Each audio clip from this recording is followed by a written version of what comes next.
நண்பர்களுக்கு வணக்கம். பயிற்று படைப்பகம் உங்களை அன்புடன் வரவேற்கிறது.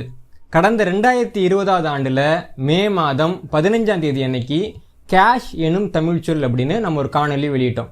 அந்த காணொலியில் கேஷுங்கிற ஆங்கில சொல்லானது அடிப்படையில் காசு அப்படிங்கிற தமிழ் சொல்லேருந்து உருவானது தான் அப்படிங்கிற செய்தியை பல்வேறு ஆதாரங்களோடு நம்ம தெரிவிச்சிருந்தோம்.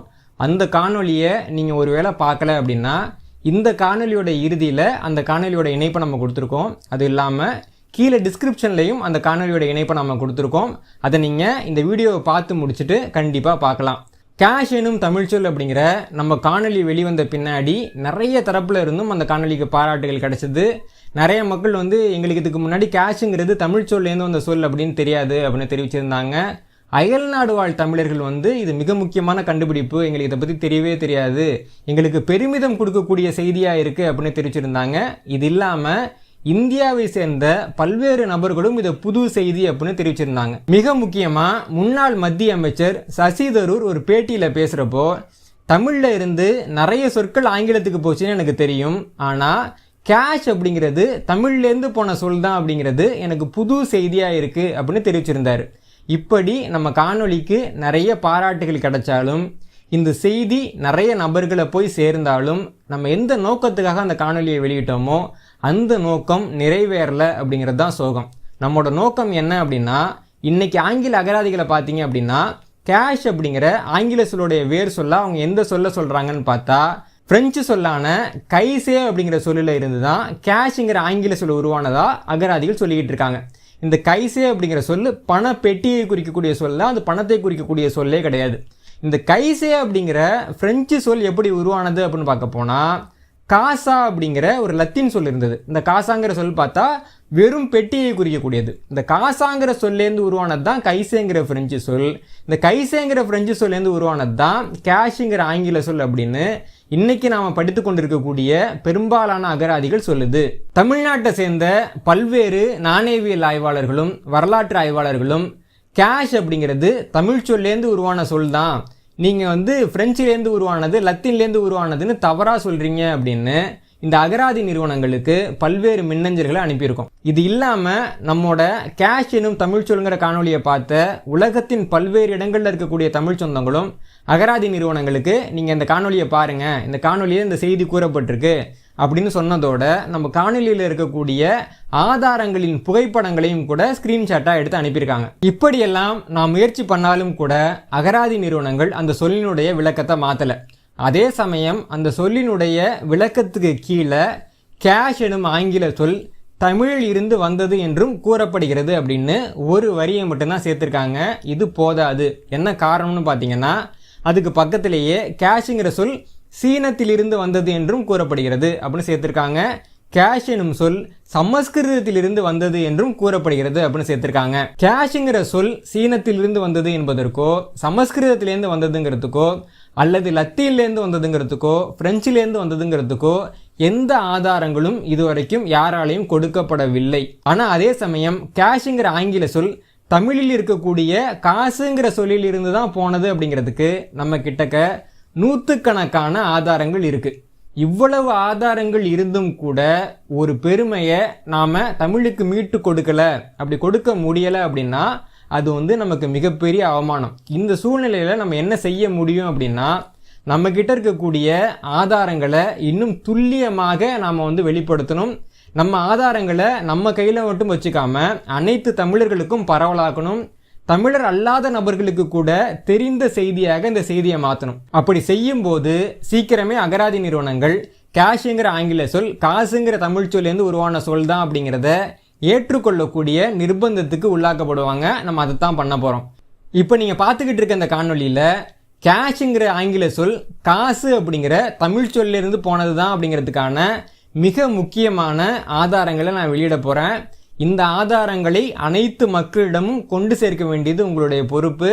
இந்த ஆதாரங்களை அடிப்படையாக வச்சு தான் கேஷுங்கிற ஆங்கில சொல் காசுங்கிற தமிழ் சொல்லிருந்து போனது அப்படிங்கிறத நம்ம நிரூபிக்க போகிறோம். நல்லா நினைவு வச்சுக்கோங்க, கேஷ் அப்படிங்கிற ஒரு சொல் மட்டும்தான் தமிழ்லேருந்து ஆங்கிலத்துக்கு போனது அப்படின்னு கிடையாது. பணம் பொருளாதாரம் தொடர்பான நிறைய தத்துவங்கள் தமிழிலிருந்து ஆங்கிலத்துக்கும் ஐரோப்பிய உலகத்துக்கும் போயிருக்கு.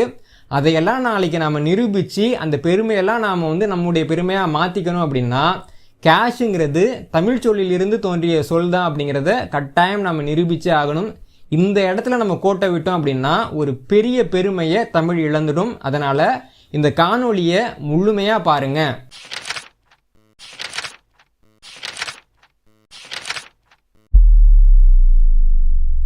காசு அப்படிங்கிற தமிழ் சொல் ஐரோப்பியர்களுக்கு எப்போ முதல்ல அறிமுகமானது அப்படின்னு நம்ம பார்த்தோம்னா டென்மார்க் நாட்டை சேர்ந்தவர்கள், அதாவது டேனிஷ்காரங்க அப்படின்னு நம்ம அவங்கள சொல்லுவோம். அந்த டேனிஷ்காரர்கள் தமிழ்நாட்டின் தஞ்சையை தலைநகரமாக கொண்டு ஆட்சி பண்ணிட்டு இருந்த ரகுநாத நாயக்கர் அப்படிங்கிற ஒரு நாயக்க மன்னர் கிட்டக்க ஒரு வணிக ஒப்பந்தம் போடுறாங்க. அந்த வணிக ஒப்பந்தத்தின் காரணமாக 1620 ஆண்டிலிருந்து தமிழ்நாட்டில் இருக்கக்கூடிய தரங்கம்பாடி அப்படிங்கிற இடத்துக்கு வந்து அங்கே ஒரு கோட்டையையும் கட்டி டேனிஷ் வர்த்தகர்கள் தங்கி அங்கே வணிகம் பண்ணுறாங்க. அந்த தரங்கம்பாடி பகுதியில் அவங்க ஆட்சியாளர்களாகவும் இருக்கிறாங்க. தரங்கம்பாடியில் ஆட்சியை தொடங்கின டேனிஷ்காரங்களுக்கு தங்கள் நாணயங்களுக்கு என்ன பெயர் வைக்கிறதுன்னு ஒரு குழப்பம் வந்தது. 1600களில் பார்த்தீங்க அப்படின்னா தமிழகத்தில் இருக்கக்கூடிய பெரும்பாலான அரசுகள் அவங்க நாணயங்களுக்கு காசு அப்படின்னு தான் பெயர் வச்சுருந்தாங்க. மிக குறிப்பாக டேனிஷ்காரங்களுக்கு வர்த்தக அனுமதி கொடுத்த ரகுநாத நாயக்கர் தனது நாணயங்களுக்கு காசு அப்படின்னு தான் பெயர் வச்சிருந்தாரு. இதையெல்லாம் பார்த்த டேனிஷ்காரங்களும் அவங்க நாணயத்துக்கும் காசு அப்படின்னு தான் பெயர் வச்சாங்க. 1620 ஆண்டுல இருந்து டேனிஷ்காரங்க அவங்களுடைய காசு நாணயங்களை வெளியிட ஆரம்பிச்சாங்க. ஆனால் காசு அப்படிங்கிற தமிழ் சொல்ல எப்படி எழுதுறது அப்படின்னு அவங்களுக்கு தெரியல. அதனால தங்கள் ஆவணங்களில் அவங்க காசுங்கிற சொல்ல KAS காஸ் அப்படின்னு எழுதினாங்க. அதே சமயம் அவங்க நாணயங்களில் KAS காஸ் அப்படின்னும் இருக்கு, அதே மாதிரி CAS காஸ் அப்படின்னும் இருக்கு. இப்படி காசு அப்படிங்கிற தமிழ் சொல்ல அவங்க காஸ் அப்படின்னு பயன்படுத்த ஆரம்பிச்சாங்க. ஐரோப்பிய கண்டத்தை சேர்ந்த ஒரு அரசாங்கம் காசு அப்படிங்கிற பெயரில் நாணயம் வெளியிட்ட முதல் சம்பவம் அப்படின்னு இதை நம்ம சொல்லலாம். இதுக்கெல்லாம் என்ன ஆதாரம்னு கேட்டிங்கன்னா டென்மார்க் நாட்டை சேர்ந்த நாணயவியல் ஆய்வாளர் டென்மார்க் நாட்டு ஆவணங்களில் இருக்கக்கூடிய குறிப்புகள்லாம் எடுத்து ட்ரங்கோபார் மானட்டர் அப்படின்னு சொல்லிட்டு ஒரு புத்தகம் எழுதியிருக்கிறாரு. இந்த புத்தகத்தில் தரங்கம்பாடி பகுதியில் டேனிஷ்காரங்க வெளியிட்ட அனைத்து நாணயங்களை பற்றியும் அவர் குறிப்பிட்டிருக்காரு. அனைத்து நாணயங்களினுடைய வரைபடங்களையும் அவர் கொடுத்துருக்காரு. தரங்கம்பாடியில் டேனிஷ்காரங்க வெளியிட்ட ஆரம்ப கால நாணயங்கள் கிடைக்கிறது கடினம், அந்த நாணயங்களோட புகைப்படங்கள் கிடைக்கிறதும் கடினம். அதனால தான் இந்த புத்தகத்தில் நாணயங்களோட புகைப்படங்கள் கொடுக்காம வரைபடங்கள் கொடுத்துருக்காங்க. அதுக்கு என்ன காரணம்னு பார்த்தீங்கன்னா ஆரம்ப காலத்தில் தரங்கம்பாடியில் வெளியிடப்பட்ட நாணயங்கள் எல்லாமே லெட்டுங்கிற காரியத்தாலான நாணயங்கள். இந்த லெட்டுங்கிற உலோகத்தை பார்த்தீங்க அப்படின்னா அது வந்து காத்தாலையும் மறிக்கப்படும், உப்பாலையும் மறிக்கப்படும். அதே சமயத்தில் தரங்கம்பாடி அப்படிங்கிறது ஒரு துறைமுக நகரம். அதனால் டேனிஷ்காரங்க தரங்கம்பாடியில் வெளியிட்ட பெரும்பாலான நாணயங்கள் இன்னைக்கு அழிஞ்சு போச்சு. அப்படி இருந்தும் தரங்கம்பாடி பகுதியில் டேனிஷ்காரங்க வெளியிட்ட நாணயங்கள் தமிழக வரலாற்றுக்கு மிக மிக முக்கியமான நாணயங்கள்ங்கிறதுனால தரங்கம்பாடியில் இருக்கக்கூடிய நாணய சேகரிப்பாளர்கள்கிட்ட நான் நிறைய பேசி அவங்கள தொடர்பு கொண்டு தொந்தரவு பண்ணி நிறைய செலவு பண்ணி அந்த பகுதியில் டேனிஷ்காரங்க வெளியிட்ட சில நாணயங்களை நான் வந்து விலைக்கு வாங்கினேன். அந்த நாணயங்களிலேயே மிக முக்கியமான நாணயம் எதுன்னு பார்க்க போனால் இந்த நாணயம்தான். இந்த நாணயத்தில் பார்த்தீங்க அப்படின்னா முன்பகுதியில் காசு அப்படிங்கிற தமிழ் சொல் KAS அப்படின்னு எழுதப்பட்டிருக்கும். பின்பகுதியில் சிங்கிற ஆங்கில எழுத்து 4ங்கிற ஒரு எண் மேலே ஒரு கிரீடம் இருக்கும். C4 crown அப்படிங்கிற இந்த குறியீட்டுக்கு என்ன அர்த்தம்னு பார்த்தா இந்த நாணயம் வெளியிடப்பட்ட அந்த காலகட்டத்தில் டென்மார்க் நாட்டோட அரசராக இருந்தவர் 4ஆம் கிறிஸ்தையன் அப்படிங்கிறவர். அவரை குறிக்கிற விதமாகத்தான் இந்த குறியீடு டேனிஷ்காரங்களோட நாணயத்தில் பயன்படுத்தப்பட்டிருக்கு. இந்த குறிப்பிட்ட நாணயத்தை 1620களில் அதாவது ஆரம்ப காலகட்டத்தில் டேனிஷ்காரங்க தமிழகத்தில் வெளியிட்டாங்க அப்படின்னு ட்ரங்கோபார் மானிட்டர் புத்தகத்தில் குறிப்பு இருக்கு. இது இல்லாமல் காசுங்கிற சொல்லும் நாணயம் வெளியான ஆண்டும் சேர்ந்து இடம்பெற்ற நாணயங்களையும் தரங்கம்பாடியில் டேனிஷ்காரங்க வெளியிட்டிருக்காங்க. இப்படியாக காசு அப்படிங்கிற சொல்லும் ஆண்டும் இடம்பெற்ற முதல் நாணயம் 1637 ஆண்டில் வெளியாகியிருக்கு. இந்த நாணயத்தினுடைய புகைப்படம் இன்னைக்கு வரைக்கும் நமக்கு கிடைக்கல. புத்தகத்தில் இருக்கக்கூடிய வரைபடத்தை தான் நான் கொடுத்துருக்கேன். 1637 ஆண்டுக்கு பிறகு 1644 ஆண்டுலையும் காசுங்கிற சொல்லோட ஆண்டும் இருக்கக்கூடிய நாணயங்களை டேனிஷ்காரர்கள் வெளியிட்டாங்க. இந்த நாணயம் வந்து 1644 ஆண்டுல வெளியிடப்பட்டது. நம்ம கிட்ட இருக்க நாணயத்தில் கீழே ஆண்டு இல்லை, அதே சமயம் புத்தகத்தில் இருக்கக்கூடிய இதே வகையை சேர்ந்த டி காசு வகை நாணயங்களில் கீழே ஆண்டு இருக்குது. இப்போ நீங்கள் அடுத்ததாக பார்த்துக்கிட்டு இருக்க நாணயத்தில் பார்த்தீங்கன்னா 1645ங்கிற ஆண்டு ரொம்ப தெளிவாக இருக்கும். இதுக்கு மேலே காசுங்கிற வார்த்தையை CASன்னு எழுதுகிறப்போ எஸ்ங்கிற ஆங்கில எழுத்து மட்டும் பிழையா தலைகீழா திரும்பி இருக்கு. இது போல காசு அப்படிங்கிற சொல்லோட பல நூறு வகையான நாணயங்களை டேனிஷ்காரங்க தரங்கம்பாடியில வெளியிட்டு இருக்காங்க. டேனிஷ்காரர்கள் வெளியிட்ட இந்த நாணயங்கள்ல இருந்து காசுங்கிற தமிழ் சொல் 1620வது ஆண்டிலேயே ஐரோப்பியர்களுக்கு அறிமுகமான சொல்லா இருந்தது அப்படிங்கிற உண்மையும், ஐரோப்பியர்கள் காசு அப்படிங்கிற தமிழ் சொல்ல கேஷ் அப்படின்னு எழுதினாங்கன்றதும் நமக்கு உறுதியாகுது. ஆனா ஸ்பெல்லிங் மட்டும் கொஞ்சம் வித்தியாசமா இருக்கு. காசுங்கிற தமிழ் சொல் ஆங்கிலேயர்களுக்கு, அதாவது பிரிட்டிஷ்காரங்களுக்கு எப்போ அறிமுகமானது, அவங்க தங்களுடைய நாணயங்களுக்கு கேஷ் அப்படின்னு முதலாக எப்போ பெயர் வச்சாங்க அப்படின்னு நம்ம தேடுறப்போ கிபி 1646வது ஆண்டில் ஆங்கிலேயர்கள் சென்னை ஜார்ஜ் கோட்டைக்கு வந்து அந்த பகுதியில் தங்களுடைய ஆட்சியை உருவாக்குறாங்க. அப்படி உருவாக்குன பின்னாடி தங்கள் நாணயங்களுக்கு என்ன பெயர் வைக்கிறது அப்படின்னு தேடுறாங்க. இப்படியாக ஆங்கிலேயர்கள் உருவாக்கக்கூடிய நாணயங்கள் 3 வெவ்வேறு பகுதிகளில் புழங்கணும். அதாவது ஆங்கிலம் பேசும் மக்கள் இருக்கக்கூடிய பகுதியில் புழங்கணும், தெலுங்கு பேசும் மக்கள் இருக்கக்கூடிய பகுதியில் புழங்கணும், தமிழ் பேசும் மக்கள் இருக்கக்கூடிய பகுதியில் புழங்கணும். அதனால் தங்கள் நாணயங்களுக்கு 3 விதமாக அவங்க பெயர் வைக்கிறாங்க. ஆங்கிலம் பேசும் மக்கள் இருக்கக்கூடிய இடங்களில் புழங்க வேண்டிய நாணயங்களுக்கு பக்கோடா அப்படின்னு பெயர் வைக்கிறாங்க. அதே மாதிரி தெலுங்கு பேசக்கூடிய மக்கள் இருக்கக்கூடிய இடங்களில் புழங்க வேண்டிய நாணயங்களுக்கு துட்டு, டப்பு அப்படின்னு பெயர் வைக்கிறாங்க. தமிழ் பேசக்கூடிய மக்கள் அதிகமாக இருக்கக்கூடிய இடங்களில் புழங்க வேண்டிய நாணயங்களுக்கு காசு, பணம் அப்படின்னு அவங்க பெயர் வைக்கிறாங்க. ஆங்கிலேயர்கள் வெளியிட்ட முதல் கேஷுங்கிற நாணயம் கிபி 1678வது ஆண்டில் ஜார்ஜ் கோட்டையிலிருந்து வெளியிடப்பட்டது. அந்த நாணயத்தினுடைய புகைப்படம் தான் இது. இதன் மூலமா கிபி 1700வது ஆண்டுக்கு முன்னாடியே காசுங்கிற தமிழ் சொல்ல ஆங்கிலேயர்கள் அறிந்திருக்கிறார்கள் அப்படின்னு நமக்கு தெரிய வருது. காசுங்கிற சொல்ல கேஷ், CASHன்னு அவங்க எழுதினாங்க அப்படிங்கிற செய்தியும் நமக்கு தெரிய வருது. ஆங்கிலேயர்கள் 1678ல் வெளியிட்ட கேஷுங்கிற நாணயம் பொற்கொள்ளர்களால் கையால் செய்யப்பட்ட நாணயமா இருந்தது. அதுக்கு பின்னாடி 1803வது ஆண்டில் எந்திரங்களை பயன்படுத்தி அவங்க தங்களுடைய கேஷுங்கிற நாணயத்தை உருவாக்குனாங்க. அப்படி உருவாக்குறப்போ அந்த நாணயத்தில் 1 காசு அப்படிங்கிற அதோட மதிப்பு 1 கேஷ் அப்படின்னு குறிப்பிடப்பட்டிருந்தது. அதுக்கு பின்னாடி 1807வது ஆண்டுலையும் 8வது ஆண்டுலையும் 2.5 காசு, 5 காசு, 10 காசு, 20 காசு, 40 காசு மதிப்புள்ள நாணயங்களை ஆங்கிலேயர்கள் வெளியிட்டாங்க. அந்த நாணயங்களில் ஒரு பகுதியில் இது 2.5 காசு, இது 5 காசு, இது 10 காசு, இது 20 காசு, இது 40 காசு அப்படின்னு தமிழ்லையும், இன்னொரு பகுதியில் 2.5 cash, 5 cash, 10 cash, 20 cash, 40 cash அப்படின்னு ஆங்கிலத்திலையும் எழுதப்பட்டிருந்தது. இதன் மூலமா காசுங்கிற தமிழ் சொல்ல தான் ஆங்கிலேயர்கள் கேஷ்னு மொழிபெயர்த்தாங்கன்றது உறுதியாகுது. கேஷுங்கிற ஆங்கில சொல் எப்போ ஆங்கில மொழிக்கு அறிமுகமானது அப்படின்னு பார்க்குறப்போ 1800வது ஆண்டுகளுக்கு பிறகுதான் ஆங்கிலத்தில் கேஷுங்கிற சொல்லையே நம்ம பார்க்க முடியுது. உதாரணமாக இப்போ பணப்பயிர்கள்னு சொல்லுவோம் இல்லைங்களா, தேயிலை, பருத்தி மாதிரியான பயிர்கள். அந்த பயிர்களை குறிக்கக்கூடிய கேஷ் கிராப் அப்படிங்கிற வார்த்தை ஆங்கிலத்தில் முதலாக 1831வது ஆண்டில் தான் காணப்படுது. அதுக்கு முன்னாடி அப்படி ஒரு சொல் ஆங்கிலத்தில் புழங்கவே இல்லை. இந்த மாதிரி கேஷுங்கிற சொல்லாக இருக்கட்டும் அல்லது கேஷுங்கிற சொல்லோட தொடர்புடைய பிற சொற்களாக இருக்கட்டும், இது எல்லாமே 1800க்கு பின்னாடி தான் ஆங்கிலத்தில் அதிகமாக புழங்க ஆரம்பிக்குது. இதே மாதிரி கூலி, சாமி, கட்டுமரம் உள்ளிட்ட பல்வேறு தமிழ் சொற்களும் ஆங்கிலத்தில் 1800களுக்கு பிறகு தான் ரொம்ப பரவலாக புழங்க ஆரம்பிக்குது. ஆக மொத்தம் பல ஆயிரம் தமிழ் சொற்கள் எப்படி ஆங்கிலத்துக்கு போச்சோ அதே காலகட்டத்தில் அதே முறையில் தான் கேஷுங்கிற ஒரு ஆங்கில சொல் காசுங்கிற தமிழ் சொல்லேருந்து உருவாக்கப்பட்டு ஆங்கிலத்தால் எடுத்துக்கொள்ளப்பட்டது அப்படிங்கிற முடிவுக்கு நம்ம வர முடியும். இந்த ஆதாரங்களை அடிப்படையாக வச்சு பார்க்குறப்போ கேஷுங்கிற ஆங்கில சொல் காசுங்கிற தமிழ் சொல்லை மட்டுமே அடிப்படையாக கொண்டது, இந்த குறிப்பிட்ட சொல்லிலிருந்து தான் தோன்றியது அப்படிங்கிறத நம்ம 99% மிக உறுதியாக சொல்லலாம். இன்னொரு பக்கம் அகராதிகள்லாம் என்ன சொல்லிக்கிட்டு இருக்காங்க, கைசே அப்படிங்கிற பிரெஞ்சு வார்த்தையிலிருந்து தான் கேஷுங்கிற ஆங்கில வார்த்தை உருவானது அப்படின்னு சொல்கிறாங்க.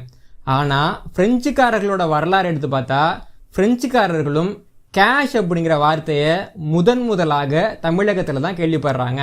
இதுக்கு என்ன சான்று அப்படின்னு பார்த்தீங்கன்னா, பிரெஞ்சு கம்பெனியானது கிபி 1720 ஆண்டில் திருத்தி அமைக்கப்படுது. அவங்க 1725 ஆண்டில் மாஹியில் வணிக ஒப்பந்தம் போட்டு அவங்க வந்து அந்த பகுதியை பிடிக்கிறாங்க. அதே மாதிரி தமிழ்நாட்டில் இருக்கக்கூடிய காரைக்காலில் 1739 ஆண்டில் ஒப்பந்தம் மூலமாக பிரெஞ்சுக்காரர்களோட ஆட்சி தொடங்குது. 1740 ஆண்டில் பிரெஞ்சுக்காரர்கள் தங்களுடைய முதல் நாணயத்தை காரைக்கால் பகுதியில் வெளியிடுறாங்க. அந்த நாணயத்தில் ஒரு பக்கத்தில் புதுச்சேரி அப்படின்னும் இன்னொரு பக்கத்தில் காரைக்கால் அப்படின்னும் இருக்கும். இந்த நாணயத்தோட பெயர் என்னன்னு பார்க்குறப்போ காசு அப்படிங்கிறது தான் அந்த நாணயத்தோட பெயர். ஆனால் காசு அப்படிங்கிற சொல்ல பிரெஞ்சில் எழுதுகிறப்போ கேச்சே அப்படின்னு அவங்க பிரெஞ்சில் எழுதியிருந்தாங்க. அப்போ தமிழ்நாட்டில் இருக்கக்கூடிய காசுங்கிற நாணயத்தை ஆங்கிலேயர்கள் கேஷ் அப்படின்னு அழைச்ச அதே காலகட்டத்தில் பிரெஞ்சுக்காரங்க அதை கேச்சே அப்படின்னு அழைச்சிருக்காங்க. இதன் மூலமாக கைசே அப்படிங்கிற பிரெஞ்சு சொல்லுக்கும் கேஷுங்கிற ஆங்கில சொல்லுக்கும் நடுவில் எந்த தொடர்புமே இல்லை அப்படிங்கிறது ரொம்ப தெளிவாக தெரிய வருது. காரைக்காலில் பிரெஞ்சுக்காரர்கள் காசுங்கிற தமிழ் சொல்ல தான் கேச்சேன்னு குறிச்சாங்களா? இதுக்கு வேறு ஏதாவது கூடுதல் ஆதாரங்கள் உங்ககிட்ட இருக்கா அப்படின்னு நீங்கள் கேட்டிங்கன்னா கூடுதல் ஆதாரங்கள் நிறையவே இருக்குது. அந்த ஆதாரங்களை புரிஞ்சுக்கணும் அப்படின்னா நம்ம டச்சுக்காரங்களை பற்றி பார்க்கணும். டச்சு, அதாவது ஹாலண்ட் அப்படிங்கிற ஒரு நாட்டில் இருந்து வந்து இந்தியாவில் வர்த்தகம் பண்ணவங்க தான் டச்சுக்காரங்க. இவங்க கிபி 1658 ஆண்டில் தமிழகத்துக்கு வந்து இங்கே நாணயங்கள் வெளியிட ஆரம்பித்தாங்க. இவங்களுடைய மிக முக்கியமான ஆட்சி பகுதியாக இருந்தது நாகப்பட்டினம்.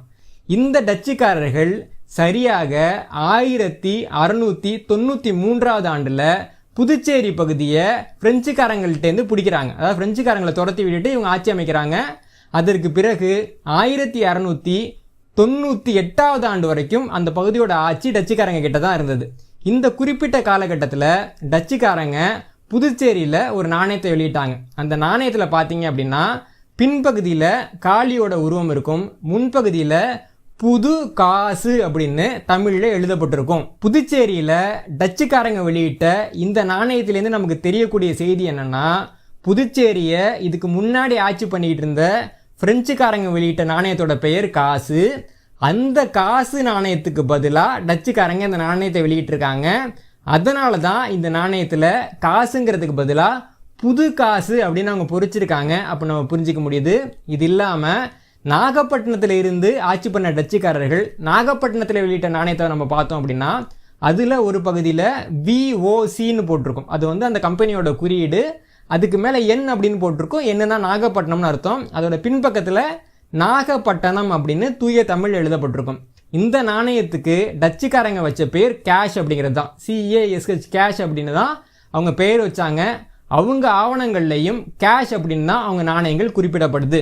இதையெல்லாம் பார்க்குறப்போ நமக்கு என்ன தெரிய வருது அப்படின்னா, ஐரோப்பியர்கள் தமிழகத்துக்கு வந்தப்போ தமிழகம் முழுக்க இருந்த அரசர்கள் காசு அப்படிங்கிற நாணய முறையை பயன்படுத்திக்கிட்டு இருக்காங்க.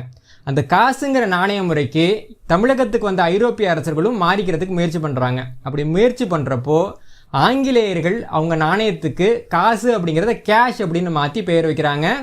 அதே மாதிரி ஹாலந்து நாட்டை சேர்ந்த டச்சுக்காரங்களும் அவங்க நாணயத்துக்கு கேஷ் அப்படின்னு பெயர் வைக்கிறாங்க. ஆனால் பிரெஞ்சுக்காரங்க கேச்சே அப்படின்னும் டேனிஷ்காரங்க காசு அப்படின்னும் பெயர் வைக்கிறாங்க. இதற்கு பின்னாடி கேஷுங்கிற சொல் ஆங்கிலத்தில் அதிகமாக புழங்கி ஒரு நூற்றாண்டில் அது ஆங்கில சொல்லாவே மாறுது. அதன் மூலமாக இன்னைக்கு உலகம் முழுக்க கேஷுங்கிற சொல் ஒரு ஆங்கில சொல்லாக தான் புழங்கிக்கிட்டு இருக்கு. இருந்தாலும் கூட ஐரோப்பாங்கிற ஒரு கண்டத்துக்கு கேஷ் அப்படிங்கிற சொல்ல அறிமுகப்படுத்தின நிலம் தமிழர்களுடைய நிலம்தான்.